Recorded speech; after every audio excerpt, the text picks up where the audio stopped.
Hi, if you have people or relationships in your life where you feel like you get hurt over and over and over by the same person or the same people, then you might not understand trust and the role of trust in our relationships, which by default would mean you have a hard time with boundaries. So today I'm going to give you a bit more information on trust so you can learn how to start using that in your relationships and know what happens when trust is broken and when trust is built.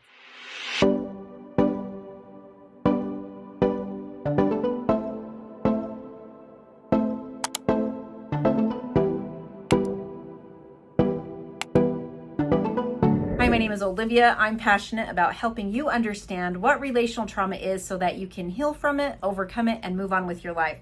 So today we're talking more about trust, because when we have people in our lives that hurt us over and over again, then what they're doing is breaking our trust. But if you're raised or you've been in relationships for a period of time where someone just breaks your trust and then they say sorry and they come right back in just as much as before trust was broken, or maybe they don't even say sorry. Maybe time just passes and then like somebody cracks a joke, or time passes and they buy you something, or maybe time passes and they just start being nice again. And so we think that, they learned their lesson. They're never going to do that again, even though there's no conversation sometimes even.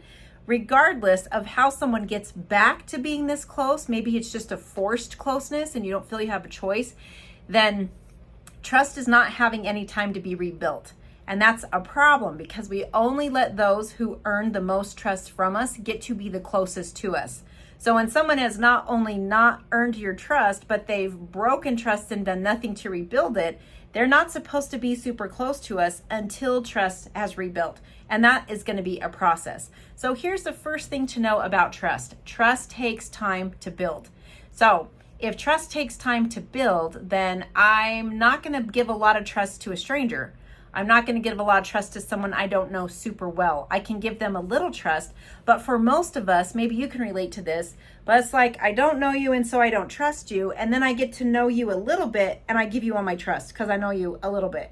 But what we want to do is, as I get to know you a bit more, I trust you a bit more. I know you a bit more, I trust you a bit more. So it should be stages, and all of this is coming from my book, The Relationship Trust Boundary Model. I will put the QR code on the screen, and I will also put the link in the description. This is a complete model that I'm going to do a series on that actually helps you learn how to master your boundaries once and for all. And it's so simple, even a kid could learn how to do it and learn how to process people in and out through the model. And it really takes the guesswork out of it, the guilt out of it, the programming that comes from being in dysfunction. All of that is just totally removed. So the next thing to know about trust, first, when it takes time to build, we never give our trust to a stranger. Sometimes you're put in a position and there are exceptions to every rule. This is no exception. It also has exceptions. But for the most part, you're not going to give a lot of trust to a stranger because you don't know them. You don't know if they're trustworthy or not. We also know that trust takes time to build, but also we don't trust someone just because we know them.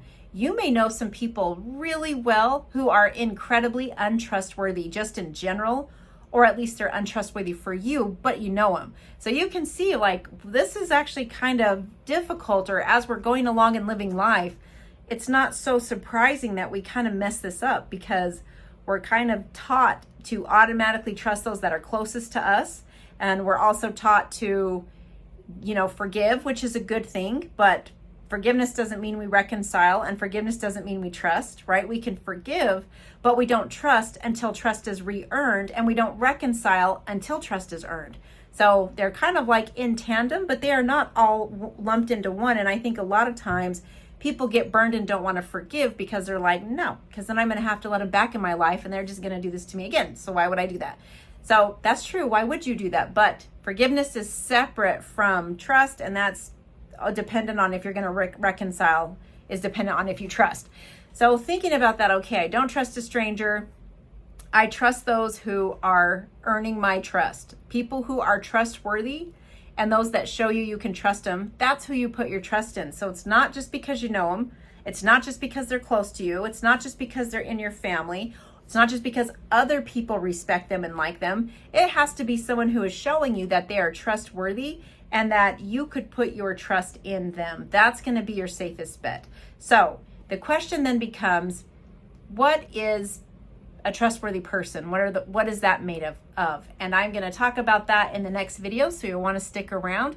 And I'm going to give you 8 traits of a trustworthy person. And when you see these traits in a person, that's going to give you a better chance of, okay, if I trust this person, it's a better chance that they're going to be a safe person for me. So for today, just thinking about your own relationships. What have you been basing if you trust someone? Is it just because you've known them forever? Is it because they're in your family? Is it because other people know them? Or do you trust everyone who takes interest in you? What have you been basing trust on? And also, does trust factor in to a relationship for you? Do you have to trust a person to want to be able to get close to them? Or do you have to trust a person to keep them in your life? Or do you have people in your life that you're trusting when they keep showing you can't? I think that's one of the most painful things, is when we keep giving our trust to someone who keeps destroying it, keeps not taking advantage of the trust that we're giving, but they actually use it to their advantage. So reflecting on your own relationships, taking some inventory. Do I have people close to me now that I don't trust? And have I been trusting them when I probably would be better off not trusting them? Have they proven to be loyal to me? Are they kind to me? Can I, know that they're not talking behind my back? Or am I always on the watch out for them? Are they disloyal to me? Are they unkind to me? Do they betray me constantly and I keep giving my trust? And if so, then just know that we are going to make it through the model, the relationship trust boundary model in this series, and you're going to learn a lot more about how to have healthy, safe relationships just by following a simple model that I'm going to teach you. So take good care. I'll put some videos on the screen for you to go and watch between now and the next upload. Take care. I'll see you in the next one.